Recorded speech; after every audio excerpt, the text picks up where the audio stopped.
So here's what I hope to do, Ruchir. I'll pick different sectors of the global economy and get you to forecast, right? And wherever you think it's too tough, you can say you don't want to, but wherever you can give it a shot, let's do that. So let's start with whether Trump stays the course on tariffs. And that's really the big question, because he announces tariffs, there's some kind of a blowback, the bond market freaks out, or his billionaire tech friends put pressure on him, he backtracks. And that's the one critical question. Does he stay this course, or does he pull back? I think that he's already pulling back, right? So which is that, you know, someone once gave me, someone who knows Trump very well, and I think there's been a lot of psychoanalysis of the man. But I think that one observation that someone gave me really stayed with me, in fact. He said that, you know, he's also been a developer and known Trump really from the early days. He says that Trump's style of operation is such, which is that every time somebody walks into a room, he loves to throw a bomb at a grenade and see what happens and adjust his style. So that's what Trump's doing all the time. And the other related observation he made was that Trump's style of bargaining tends to be that, let's say he thinks that something is worth $100,000. He will start by telling you that it is worth $1 million. It's called the anchoring bias, right? Which is that you anchor the expectation such, and the end, if he ends up getting $150,000, he thinks that's a victory. It's very far from what he said at $1 million. 100,000 is the true value, and he claims it's a victory. Now, of course, all the critics will say, what a come down, that you asked for $1 million and you only got 150. In his mind, he thinks, I asked for 100, I got 150 for this. That's a victory for me. So I think there's some of that happening with the tariff negotiations as well, which is that in his first term, the tariffs went up very slightly. The average effective tariff rate in America went up, I think, from 1% to 2.5%, mainly directed at China, the average effective tariff rate. I think under this presidency, there is a base case that you can take that the average tariff rate is going to be about 10%, which is still a significant shift. But it's nowhere near the average of 25, 30% type tariff rates that he has spoken about in that famous April 9th announcement or Liberation Day. Yeah, Liberation Day, of course, was earlier, but April 9th was when it got all implemented. That was the peak shock day when those tariffs, we woke up in the morning, those tariffs were there until he, unwound it that very day. So I think that that's where we're going to be at, which is that we saw peak tariffs on April 9th. And we know what the base is, which is that we're not going back to the 2.5% world either. He's trying for something in the middle. The only risk with the strategy is of an accident happening, because you're playing in some way a big gamble out here. What could this accident be? China.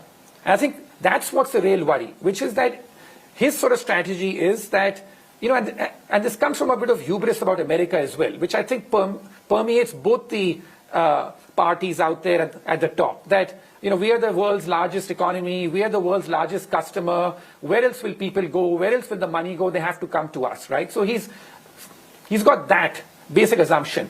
The biggest mistake that can happen here and lead to an accident is if China says, fine, you want to play this hardball, so will we. We are not going to come and negotiate with you.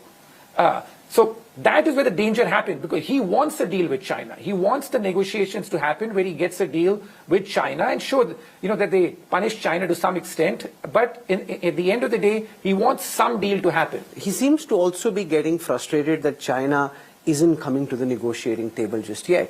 It's impossible to say for sure, but what's your best sense? Does Xi Jinping plan to hold out, or is he also just playing double bluff? Well, it's impossible to know this, as I said, but I think that in terms of the fact that already what China has done, I think has gone a bit against their calculations. That's the accident which has sort of happened. Therefore, the nervousness in the markets, because even if you look at what happened, it's a very telling sign, which is that when he announced that tariffs on Liberation Day, the first reaction was bad, but not a panic. The real panic set in when China decided to retaliate. All the other countries in the world said, we will wait to retaliate, we will negotiate.